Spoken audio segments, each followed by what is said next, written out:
the emotions come a lot of times from experiences. We have all different experiences in our lives. Some are better than others, but we can't change what experiences we have, and we are definitely not. Uh, it's not the fault of somebody to have not a bad experience or a bad destiny in his life. It's not directly his fault to be like that. So the whole thing of that we see a lot of times with entitlement and all this stuff. A child that is born has not is not guilty of being born in a specific place, and because it is of this specific place, it must be then for their whole life. It must be. Uh, put down somewhere because it has some preference by where it was born. So I have privilege where I was born, and I can totally say that I don't feel guilty about it. It's just what happened. And when we look what is happening outside and all over the world, I think that where we could do really great strides towards something better is when we get aware of label, language, and labeling things. And it comes in a connection with our limitations. And I feel these limitations, as at least for me, so I can't speak for everyone. But the big problem is that we take things together that we don't understand, but they look similar, and then we put it together and give it a name. And by that, we have a huge problem because, for example, when I talk about illegal migration or immigrants, then this is a label. So it goes across a lot of different people.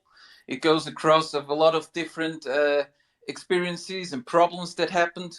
So not everyone is a illegal migrant because he wants to plunder and kill, but there are some. Then this is used and reused by all the different interests politically, and they use it and play all of us against each other because we are prone to use labels. And it's so stupid because when we go, I'm not saying particularly somebody's stupid because I'm doing it as well, so I'm stupid too. And but we just, when we try, and it needs to be tried hard, and I know that. But if we try to go more in a direction where we go and say, these individuals, I don't care where from they are. If they do something that is not right, it is not right. And I don't care of their skin color, of their religion, or whatever. If they trespass on rights of others, and I take this pretty simple. I have the right to do anything as long as I do not trespass your right to do so. I cannot take something from you. I can give. I cannot come and take something, but neither can the other person. And there is nothing like that that you can say because somebody told you so that you can, that then it's okay. We all, if we go with the premise that we have all the same uh, through our through becoming existent in this world, we have to believe that we have a right to exist. Why? Because otherwise it would be absolutely nonsensical and you could jump in front of a train. But let's take this premise and say, okay, through existence, I have a right to exist. So this extends to everyone that came into existence. But then we have to agree that since there is the existence, I have, as GP said, I have the right to defend my existence, and I have the right to defend my rights. And this is extended to everyone. And now this is the golden rule that worked, and silver rule and golden rule, they worked for centuries. And this, you do not to others that you don't want them to do on you. And yes, if somebody jumps up now and says, yeah, but what is if there is somebody that is really somebody that wants to be punched in the face, then he can punch everyone else? No, he can't. It's just his fucking wish. And if he wants to do that, then he can find somebody that does it, but it doesn't mean that he can punch everyone in the face. So when we could come together and stop talking about labels, then I'm quite sure we would find more common ground, because we are emotionally bound through the labels. They bind us. Language and labels bind us.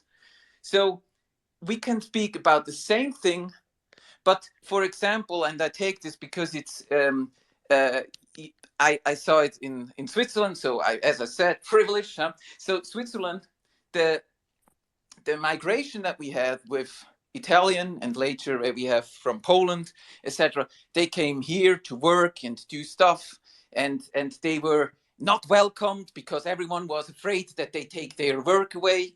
But they worked hard, and then they became Swiss people. They are now in Switzerland, right? They're Swiss. And then the difference is that when you have this, there was when you had refugees and they came, the majority of the refugees, they were happy that they were taken up and that they found something where they could sleep, where they could eat, and where they could live, because it was not good where they came from. So they could do that, and they were happy about that, and they tried, they tried to learn what is the culture. Of course it's not their culture, but they tried to learn, and they tried to be integrated. And everything was about integration, because if you understand how systems work and how community work, then you understand that if you bring too much of something that is foreign and it's not understood by the culture that is there, and vice versa, and you do not integrate them, it creates a problem, because they have not the common ground to live together and have a social contract. And this is where all the policies that created more and more of this, you can be anything, and you even not saying what the rules are in a country, because that would be not right to do so. That is not helping. It is creating more and more hate, because people don't understand. Then they put labels on it, and then they have fear of it, because they don't interact anymore, and they are all afraid of each other. And there are some that are aggressive, and when there are some that are aggressive and do deeds that shouldn't be done, and there is no reaction, what happens?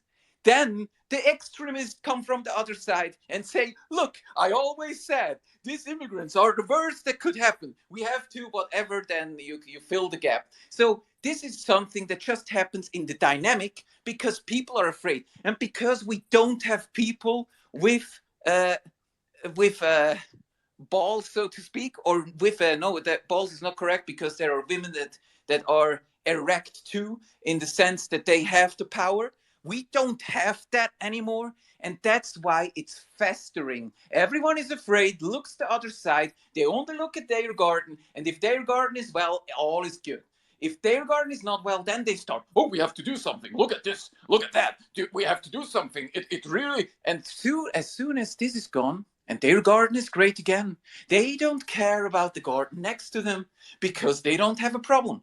And this is where it starts. It's taking responsibility for our actions and work as a collective towards betterment, and start to discuss the trap of labels. Because we don't, when we speak with labels, and that's the last thing, I know I took long, but I had to wait long, so it was pinned up in me. So but when we start with these labels, we automatically trigger, because they are connected to experiences.